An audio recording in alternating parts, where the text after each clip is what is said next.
নমস্কার বন্ধুরা, দীপশিকাস কিচেন ওয়ার্ল্ডে সবাইকে স্বাগত। আজকাল বাচ্চাদের সাথে সাথে বড়রাও পাস্তা প্রেমী হয়ে উঠেছে। এটি একটি ইটালিয়ান রেসিপি হলেও প্রতিটা রান্নাঘরে বেশ জায়গা করে নিয়েছে। আমার আজকের রেসিপি হোয়াইট সস পাস্তা। একেবারেই রেস্টুরেন্ট স্বাদের পাস্তা বাড়িতে কিভাবে বানিয়ে নেওয়া যায় সেটাই আজ তৈরি করে দেখাবো। মশলা পাস্তা তো আমরা প্রায়ই খেয়ে থাকি, তবে আমার আজকের recipe white sauce pasta. Pasta বানানোর জন্য আমি এখানে পেনে পাস্তা নিয়েছি, তবে আপনারা চাইলে এখানে ম্যাকারনি কিংবা স্প্রিং পাস্তাও ব্যবহার করতে পারেন। বাজারে এখন বিভিন্ন রকম পাস্তা পাওয়া যায়, আপনারা নিজেদের পছন্দ মতো পাস্তা এখানে ব্যবহার করতে পারেন। আর পাস্তার জন্য আমি কিছু সবজি কেটে নিয়েছি। আমি সবজিগুলো আগেই কেটে নিয়েছি যাতে রান্নাটা খুব সহজেই তাড়াতাড়ি হয়ে যায়। এবার একটা কড়াই বসিয়ে আমি বেশ কিছুটা পরিমাণ জল দিয়ে দিয়েছি। জল ফুটে উঠলে আমি হাফ টিস্পুন লবণ দিয়ে দেব আর দিয়ে দেব হাফ টিস্পুন রিফাইন অয়েল। এবার এক বাটি পাস্তা আমি জলের মধ্যে দিয়ে দেব, দিয়ে 80% মতো সিদ্ধ করে নেব। যদি রিফাইন অয়েল দিয়ে পাস্তাটা সিদ্ধ করা হয় তাহলে পাস্তাটা জড়িয়ে যাবে না আর প্রত্যেকটা পাস্তা আলাদা আলাদা থাকবে। আমি 80% মতো পাস্তাটা সিদ্ধ করে নেব, তবে আপনারা চাইলে এখানে একটা পাস্তা ছুরি দিয়ে কেটেও চেক করে নিতে পারেন। এবার পাস্তাটা সিদ্ধ হয়ে গেলে আমি জল থেকে ছেঁকে নিয়ে একটা প্লেটের মধ্যে তুলে নেব। সমস্ত পাস্তা আমি একটা প্লেটের মধ্যে তুলে নিয়েছি। পাস্তাটা সিদ্ধ করার পর আমি আর জলে ধুয়ে নেব না, তবে আপনারা চাইলে একটু ঠান্ডা জলে অবশ্যই ধুয়ে নিতে পারেন। এবার একটা কড়াই বসিয়ে আমি 2 টেবিল স্পুন বাটার দিয়ে দেব। এবার বাটারটা মেল্ট হওয়া অবধি অপেক্ষা করব। আমি লো ফ্লেমে বাটারটাকে ভালোভাবে মেল্ট করে নেব।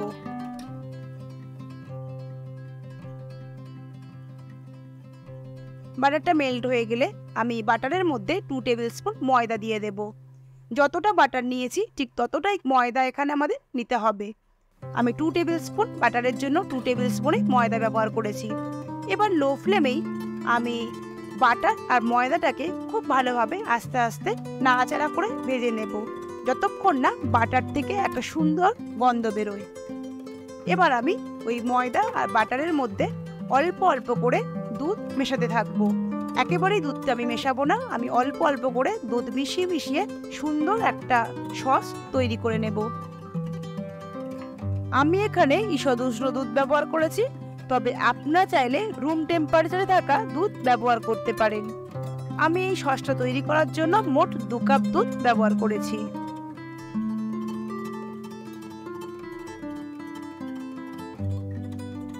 এবার একটা হুইস্কারের সাহায্যে খুব ভালোভাবে মিশিয়ে নিতে হবে, যাতে না কোনো রকম ময়দার দলাভাব না থাকে।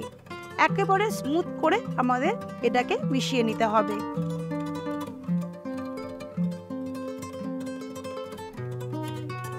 আমার খুব ভালোভাবে মিশিয়ে নেওয়া হয়ে গেছে।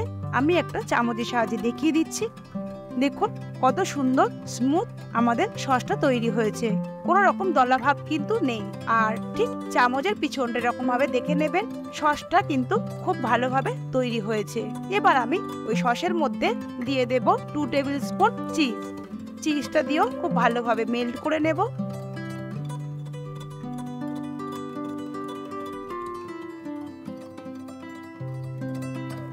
আমাদের এখানে হোয়াইট সস একেবারেই তৈরি হয়ে গেছে।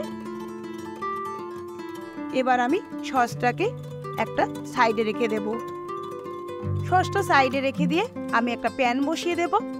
প্যানের মধ্যে আমি 1 টেবিল স্পুন রিফাইন অয়েল দিয়ে দেব।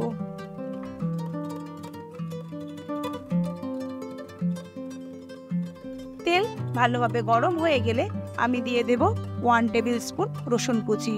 আমি এখানে 5-6 কোয়া রসুন খুব ভালোভাবে ছোট ছোট টুকরো করে কেটে নিয়েছি। আমি লো ফ্লেমেই রসুনটাকে একটু হালকা করে ভেজে নেব, যাতে রসুনের কোনো কাঁচা গন্ধ না থাকে। এভাবে রসুনটা খুব ভালোভাবে আমাদের ভেজে নিতে হবে। আগে থেকে যে সবজিগুলো কেটে রেখেছিলাম সেটা একে একে দিয়ে দেব। আর এই সবজির জন্য আমি একটা মিডিয়াম সাইজের পেঁয়াজ, একটা মিডিয়াম সাইজের গাজর আর একটা মিডিয়াম সাইজের ক্যাপসিকাম ছোট ছোট টুকরো করে কেটে নিয়েছিলাম। এবার আমি দিয়ে দেব 1 টেবিল স্পুন বয়েল কর্ন। আপনারা যদি কর্ন না থাকে নাও দিতে পারেন। লো ফ্লেমেই কিন্তু সমস্ত সবজিটা আস্তে আস্তে মিশিয়ে ভেজে নেব।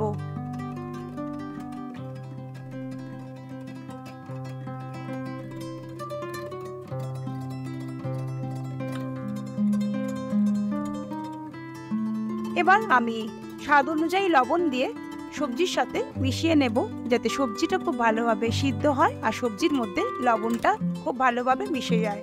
এবার আমি ঢাকা দিয়ে দেব 5 মিনিটের জন্য, আর লো ফ্লেমেই আমি সবজিটাকে একটু সিদ্ধ করে নেব। ঢাকা দিয়ে সবজিটা সিদ্ধ করার জন্য সবজিটা খুব সুন্দরভাবে সিদ্ধ হয়ে গেছে।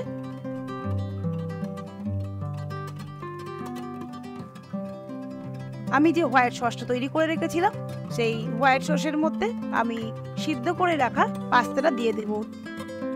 দেখুন প্রত্যেকটা পাস্তা কিন্তু জড়িয়ে যায়নি, একটার সাথে একেবারেই কিন্তু আলাদা। সসের সাথে আমি পাস্তাগুলো খুব ভালোভাবে মিশিয়ে নেব।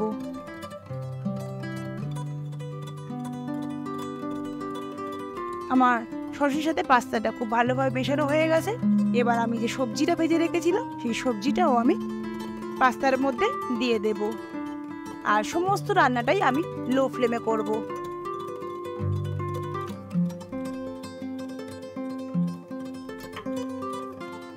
পাস্তার সাথে আমি সবজিটাও ভালোভাবে মিশিয়ে নেব।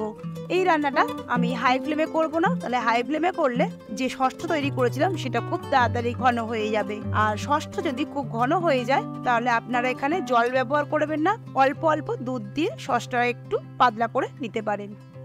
এবার পাস্তার মধ্যে আমি 1/4 টিস্পুন লবণ আর 1/4 টিস্পুন গোলমরিচ গুঁড়ো দিয়ে দেব। আপনারা লবণটা অবশ্যই নিজেদের স্বাদ অনুযায়ী ব্যবহার করবেন, আর লবণটা অবশ্যই একটু চেক করে নেবেন। আমার লবণ আর গোলমরিচটা খুব ভালোভাবে পাস্তার সাথে মিশিয়ে নিয়েছি। পাস্তা আমাদের একেবারেই রেডি হয়ে গেছে। আমি সব শেষে 1/4 টিস্পুন রেড চিলি ফ্লেক্স আর 1/4 টিস্পুন অরিগানো দিয়ে দেবো। আপনারা রেড চিলি ফ্লেক্সটা নিজেদের স্বাদ অনুযায়ী ব্যবহার করবেন। এবার পাস্তার সাথে আমি অরিগানো আর চিলি ফ্লেক্সটাও ভালোভাবে মিশিয়ে নেব। এবার আমি সবশেষে ওপর থেকে একটু চিজ দিয়ে দেব। আপনারা এখানে স্লাইস চিজও ছোট ছোট টুকরো করে কেটে দিতে পারেন।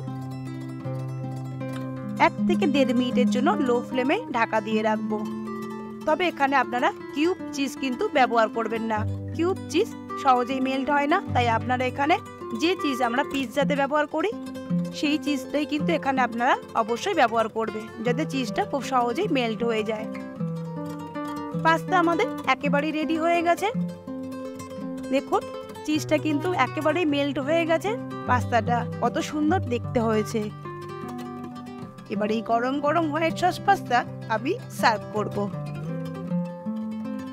সন্ধ্যের টিফিনে আপনারা অবশ্যই এই পাস্তা বানিয়ে বাচ্চাদেরকে সার্ভ করতে পারেন।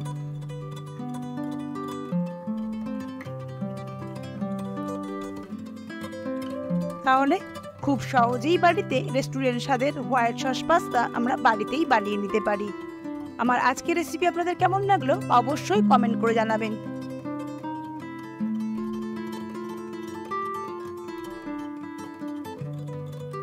রেসিপিটি ভালো লাগলে বন্ধুদের সাথে শেয়ার করার অনুরোধ রইল।